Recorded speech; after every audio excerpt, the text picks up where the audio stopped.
गरुडगमन तव चरणकमलमिह मनसि लसतु मम नित्यम् गरुडगमन तव चरणकमलमिह मनसि लसतु मम नित्यम्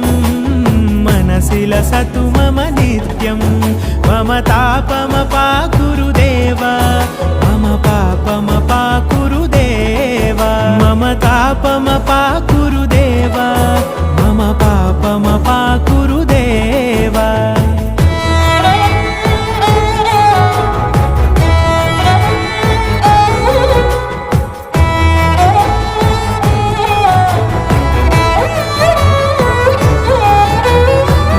जनयन विधिनमुचिहरण मुख विबुध विनुत पद पद्मा जलजनयन विधिनमुचिहरण मुख विबुध विनुत पद पद्मा विबुध विनुत पद पद्मा